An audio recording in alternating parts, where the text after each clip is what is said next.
Well, thank you very much, Jane. That was quite a heavy piece of work there. Personally, I'm inspired, especially when I hear things like sometimes we fail because we stoop too low. Our target is down there and we hit it. Yet our target should be up there and we miss it. Well, I'm inspired. And if you did not get it anywhere else, know that you can find it right here on KBC. If it did not happen right here on Good Morning Kenya, then it never happened. That's why Good Morning Kenya is here to entertain you, especially as we celebrate Moi Day. Remember, it's all about today, the 10th of October, 2019. Remember, here we commemorate or we remember the former president, Daniel Toroitich arap Moi, and much more. Remember, Moi Day is a day that has been celebrated over a number of years. At some point, it was stopped, but it has come back again. But now, let's take a look at what administrative issues are all about. And when we talk about veteran administrators, there is one name that will never fail to appear in our mouth: Joseph Kaguthi. Ladies and gentlemen, he is the one who is joining us this morning. He is someone who has been there during the era of President Daniel Toroitich arap Moi. He is a former PC and the former, we are talking about Nyumba Kumi initiative. So, Mzee Kaguthi, good morning to you. How are you doing? And maybe you can get from me, when you think about Moi Day, what comes into your mind? Good morning. I have been a provincial commissioner with Mzee Moi. I was his permanent secretary and director of personnel management. I also served in his office from 1980 to 1993 before I went to the field. And I also worked when he was vice president at Mzee Jomo Kenyatta's government. And even when he took over in 1978, I was the DO1 Nairobi to 1980. That's the background I have. So the minute you talk about Moi Day, then you push me to the memory lane towards how we were working together huko kwa background. It reminds me of a lot of things. And I remember during your time, during your era, by then, a PC was a very big person. You don't joke with a PC. And you have been in leadership for quite some time, and I'd like us to just take a look at some of the things that President Moi has said in the past during one of his recent events. Let's take a look at that. Wale wanaozingatia kuongoza, musiweke Kenya chini. Musiweke msingi wa siasa zenu kwa chuki. What's your take on that? What the former president has said?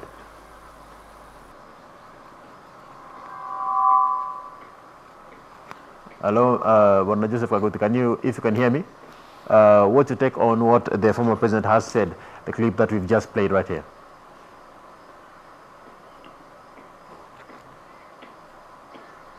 All right, I think we are losing him. Once we sort it out, we shall be able to communicate with him in a bit. Remember, it's all about celebrating Moi Day. The former president, Daniel Toroitich arap Moi, he is one who has ruled the country for 24 years and counting. Bwana Joseph Kaguthi, also a former PC, is joining us. I don't know if you can be able to hear me. Can you hear me now? Yes, now I can hear you.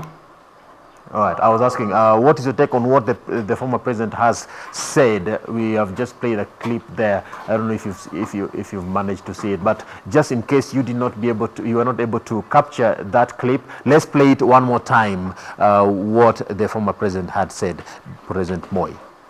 Lakini wale wanaozingatia kuongoza, musiweke Kenya chini. Musiweke msingi wa siasa zenu. Lakini wale wanaozingatia kuongoza, musiweke Kenya chini. Musiweke msingi wa siasa zenu kwa chuki. All right, Bwana Kaguthi, what's your take on that? I tell you, that is you can get the old man retiring and his level of nationhood, the love for the country, coming from the heart. And he's pleading that this particular country, where I have steered it for 24 years, I don't want to see the suffering of Kenyans. He's more or less guiding them to put the citizens in the center, the way he was steering throughout his life of his presidency. You can get that level of nationhood in him, which we have not, I think, cultivated adequately as a nationhood policy. Looking at leadership so far, the reign that he had as the former president, and looking at now what we are having right here, looking at leadership. By then, I mentioned earlier, a PC, the title of a provincial commissioner, was a big title. It was a heavy title. Looking at that kind of leadership, do you think we have a solid kind of leadership right now, currently in government, that is likely to take Kenya or Kenyans to the next step?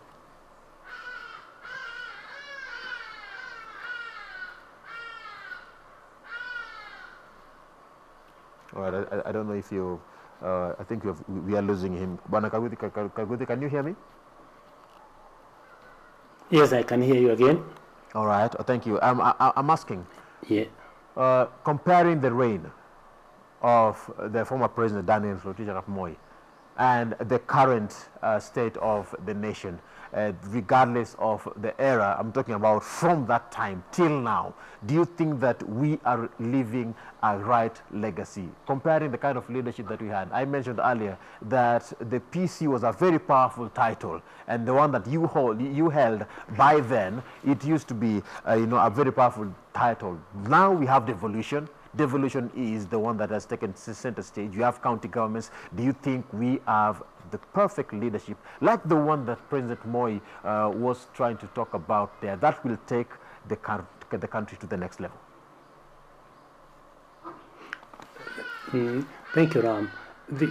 You need to have a different view kidogo of interpretation.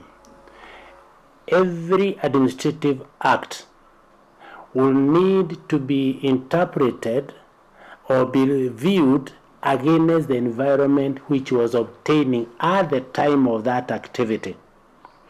During our time, when I was a provincial commissioner, say in Nyanza or Nairobi, the environment was different. Remember, we have a new constitution now. We have devolved government now. We have gone through a system where the international community is not the way it was during that time. That time, we had a very major challenge of the Cold War, international. The communists and the socialists versus the capitalists, and the playgrounds were on third world countries like Africa. Mzee Moi and his government that time was under a lot of pressure. You remember sometimes the Bretton Woods. They would release money, sometimes they stop it, they would fund the NGOs, they would fund sometimes civil society to put out of pressure in order for their agenda there, meaning the Western agenda, it is put into effect here. So when you interpret the activities of the time we were active in government, and now you got to see it from a different environment that time from now. What would happen is, you allow me to have a look at the administrator at that time versus now, and what kind of system, the traditions that were there, you see that quite a lot has changed. For instance, the visibility of the district commissioners, what we are calling now the deputy county commissioners, and the regional commissioners, what we call the provincial commissioners, is slightly different. The current ones, you find that the activity sometimes is as if they are laid back. The media has come in from Mzee Kibaki time, very strong. They are giving a lot of voice. During my time, we would get, the talk is when we are holding barazas. We had 4 barazas per month. So I would tour the divisions, I would tour the districts, and therefore you get the visibility of that officer. Currently, you get, I was talking to your person just here, Abanakanywa, and he says, apart from two regional commissioners, we are not seeing them. We can remember Marwa, we can now see Natebea. The visibility of the uniform seems to have come down. Therefore, with regard to the political wing, you see it as if they can throw quite a lot of dust in the air, and the administrator not being there to balance this or that aspect. So you'll see quite a bit of that difference when you ask me that question, and you find that Mzee Moi would be defended very, very heavily, or clarify the government policies are clarified by the administrators. Other than now, you get it slightly different because you don't even have elected ministers, but you get members of parliament who are explaining what their Jubilee government doing, what the other one is doing, and it's quite a bit of a new ball game because we are on a transition from the earlier constitution, the current constitution from 2013. All right, thank you very much, Bwana Kaguthi. And I would like to get your take on this. Take a look at this clip also. Nataka kuambia wananchi wetu wanaotafuta democracy, tafadhali muwe na principle ya kuamini yale mnayoamini. Haiwezekani kiongozi kuruka hapa, kesho anaruka hapa, kesho anaruka hapa. Iwe unaamini. All right, what do you take on that? Anaruka hapa hivi. What do you think? I think what he's coming up to advise the upcoming politicians. Kaa kwa one party. There is an ideology. Get discipline of what your manifesto says and stick to it. If they say the political leader or the leadership of the political party say we will follow this, don't he's more or less advising them. You confuse the people because they elected you because of the position you took in the manifesto. But if midway you start again changing, unless you are saying that you are changing because the political party you don't now believe in it, then you resign. He is more or less telling them, please steady up, so that we have a maturity of direction and the citizens are not confused.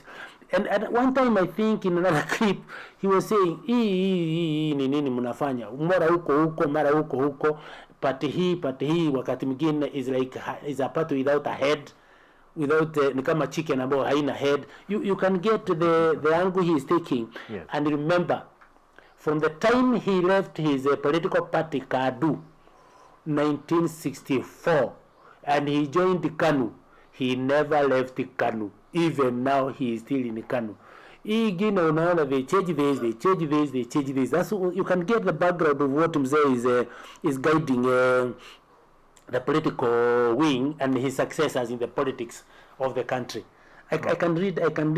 That's why he's saying, have principles. Start by what the party you joined in is standing for, and if you don't stand in, you better ship over. You move out so that you don't confuse the people who elected you based on the political manifesto that was marketed during the time of the elections. That's how I read it, Ram. Do you think that at some point this issue of having multi-partyism in the country it has an effect on the leadership of Kenya as we know it from the time that we became a multi-party state? Does it have an effect? Because right now we have so many parties being formed, people moving in from one party to another. Thank you. I happen to have been appointed as a PC in Nyanza 10 days after the multi-party government was formed in 1993. And therefore, I was part of the PCs, the third generation provincial commissioners who are on the transition from both de jure and de facto single political party system. So when we were involved in that kind of situation, you now start sticking on the manifesto of the ruling party. 6 months before the new elections are done, then you start now withdrawing from the politicians you are with, so that you are not accused or you are not made the political agenda for the campaign. So there are those changes now which have come. You will therefore note that the current system, using the executive order number 3 of 2014, where the president delegated his responsibilities and authority to the county commissioner. You remember the way he was launching it. And he was even telling the county commissioner, you are the spokesman, my spokesman. He was even telling them, I will not be having sleepless nights when you are sleeping yourself, but I have now given you that assignment. Of course, after that, we have seen quite a bit of changes with the changes in the leadership of OP at the cabinet secretary's level. Because if you remember, that's Olerenku time, then the late General Kaiseri time, and now CS Matiang'i's time. There's quite a bit of change where you find that sometimes when there is a problem in Gatundu or in Bugoma, then you get the cabinet secretary coming over to do the job that the county commissioner should have done, to do the job the regional commissioner should have done. Sometimes you look at the DO, what they call now the assistant county commissioner.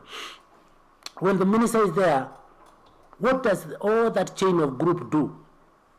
So you see a bit of that confusion, but every leadership has its own style.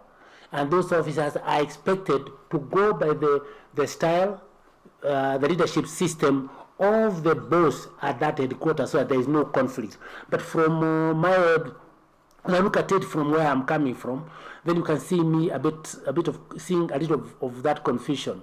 So the current government, I've seen the president has delegated quite a lot of his authority through another executive order, number 1 of 1919, where he said the national government coordination function will be, cabinet ministers will be sitting at the cabinet secretary, interior, which is a function, national government coordination. Therefore, he sits there. Then at the regional level, the regional commissioner also sits with the heads of departments. Then the county commissioner down the line, and they have the presidential delivery unit directorate, who are the secretaries to it. Then you find that it's just like closer to the district focus we had, but now the district focus had ministers and members of parliament sitting in the district committee, DDC, District Development Committee. But you can see the adjustments which they are making, and the impact of the media is now very, very heavy on the citizens. Right, and then the citizen communication and the constitution say they be consulted. Instead of therefore being consulted at the county, the district, the DDC level, District Development Committee level, they are now being consulted directly. Then we find that the devolved government, there's a bit of a link that will need to be tied there, because the executive order number 3 of 2014 had a paper from the Public Service Commission, the coordination of government function, national government function in the field, and they had put the job of linking with the governor and his executive committee very closely with the county commissioner and the national government officer, the director of education, the director TSC, the director, the relevant director from the county government, and they meet at the chairman of the county commissioner. But the governor is a political head. He has a power base. The county commissioner is appointed. Therefore, there should be no difficulty in relating. And where there are difficulties, the officer has to give in. All right, and we get I'm wondering how we can them correctly. Ram. All right, I'm wondering also how we can be able to bridge in that gap. But first of all, take a look at this. Maofisa ambao wamepewa madaraka ya kulinda mali ya serikali, hela moja ama mbili ama ngapi, zingatieni kabisa. Mmepewa madaraka hiyo. You have been a PC.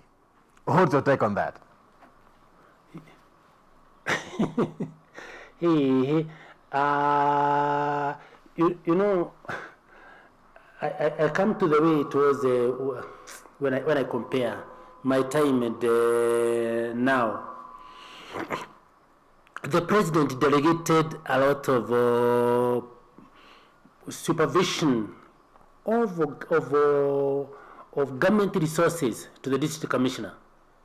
The district commissioner at that time, the AIs were going to the district, and there was a district accountant working to the DC, there was a supplies officer working to the DC, and at that level, they would be able to oversee what is going on. Remember that DC is a DC.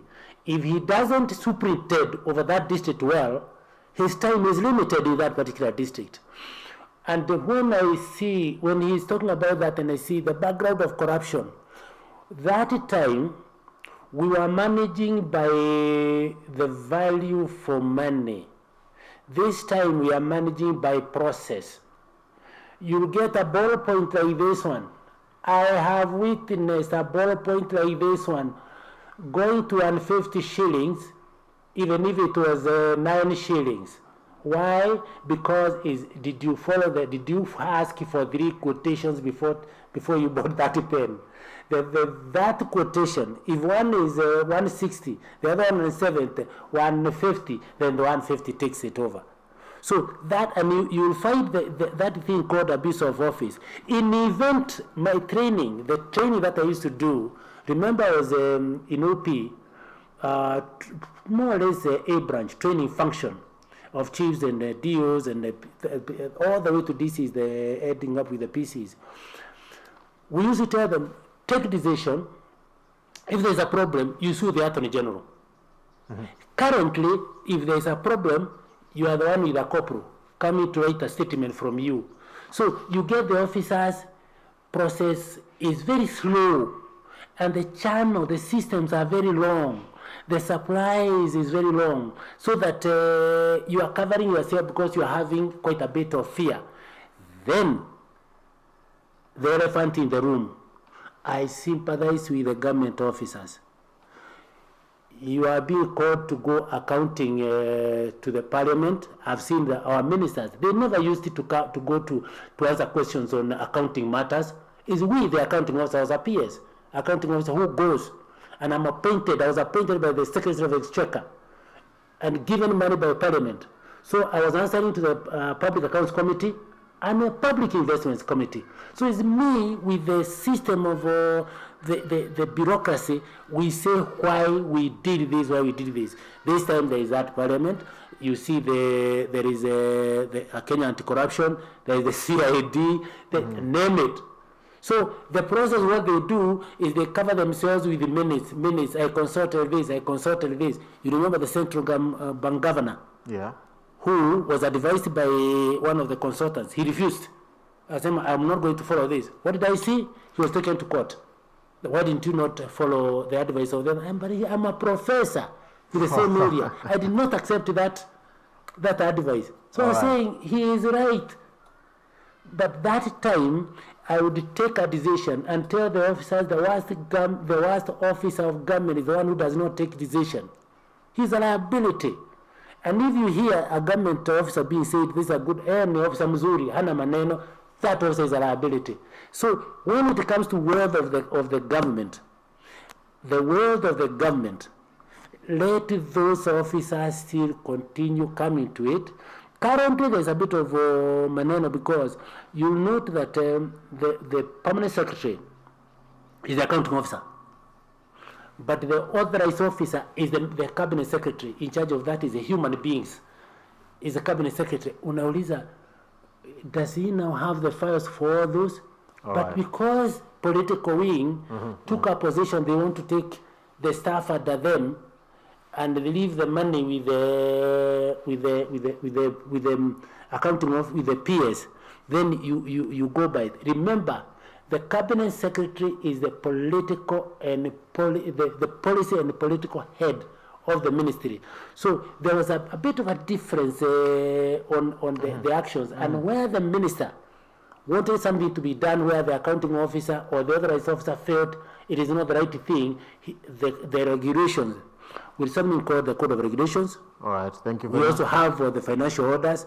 He get to give orders with a letter to the PSs, The PSs. telling him this. So And that is the letter that the PS will now table to the accounting committee, Parliament, and to the Public Investment Committee, so all that right. So, Bwana Joseph, he now covers himself. It now goes to the political wing. Ram? I would like us to just take a look at one of the final, words made publicly by the former president Daniel Arap Moi. Kama yuko mtu ametukana mimi namsamehe.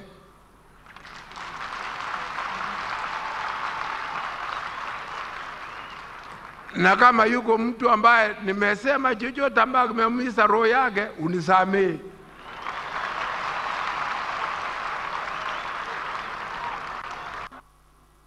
All right, what's his take on that? Forgiveness being a virtue.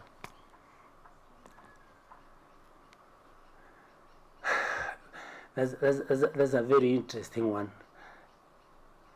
You remember he more or less copied what Mzee Jomo Kenyatta did very early in 1963 or something, during his when Wazungus at independence were fearing, were jittery, and they wanted to do the way they did with Patrice Lumumba. Remember, they removed all the things and they ran because they were fearing the consequence. And then Mzee Jomo Kenyatta just told them, may I put your heart to peace. I have no business revenging. Kama nimemkukosea, ni yako unisamehe. And when Mzee Moi talked about it, he was more or less saying, I now give you a hand. If I have wronged you, forgive me. If you have wronged me, I have forgiven you. I go home with a clean heart. Please serve the country well. And if you remember, if you listen in the background, you can get the whole crowd cheering and clapping. And note this. I think the interpretation, Ram, you take is this. This is my take. When you are president, you have, like the current president, he has nearly 800,000 workers, a workforce of the country. Those things which are happening, police wanafanya hii, madisi wanafanya hii, agriculture wanafanya hii, some of his own political kind of operators are doing this, but it is his government, the backstops, that's where he is. So sometimes it's personal to himself, which he possibly has done. Sometimes it's his own government. And therefore he is more or less coming in to say, if there was something which was done by the system and it's injured you, as Moi retiring now, naomba mimi nisamehewe, na kama ulinikosea mimi as a person, naomba mimi nimekusamehe, so that we now live freely. And therefore he is able to remain in the country in retirement very well. And for me, I felt very, very happy knowing I've been in that kind of bureaucracy for quite some time. And I know the faults. Sometimes the government has one of the biggest sins, the officers. Makosa mingi. So when it is done like that, it works very, very well. And he solved it well. All right, thank you very much, Bwana Joseph Kaguthi. And just and he told us, to give you a final I'll word. go home with a clean heart. And Mzee, where he is even now, he is happy with the citizens, and we all respect him because of his service. Remember, he is coming from a position, I am not an angel, nor are you angels. So let's exit very well. I now go nyumbani. I have served my bit, both the 24 years of presidency. But remember, he was an MP from 55 or 54, all the way to the appointment as a vice president. As vice president, I worked with in that system. and I know how difficult it was when he was vice president sometimes. All right. I know the media may not now have enough time to reflect it, but there are areas which have been were very turbulent with him. All right, and I would Remember like to the JM interrupt you thing there because when of he the had interest of time, to say Bwana I'm sorry Joseph. Parliament, those kind of things. So there's quite a lot that comes in, and I would urge all the young ones. I know we have a very young population. Please read the history of your country, so that where hukai kama mkia ng'ombe, you do not have the background of what is going on here.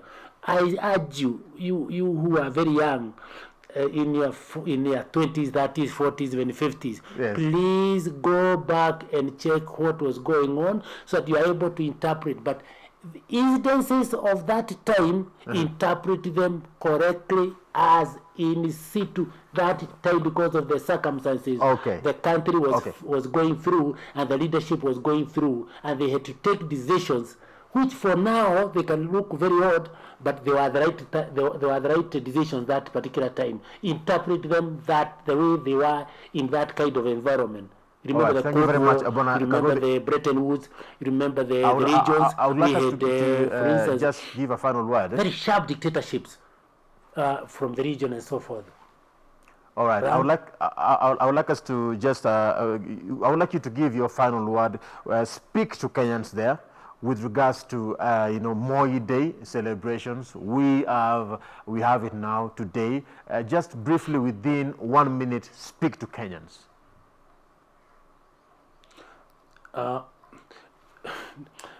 Wananchi watukufu, may I say this?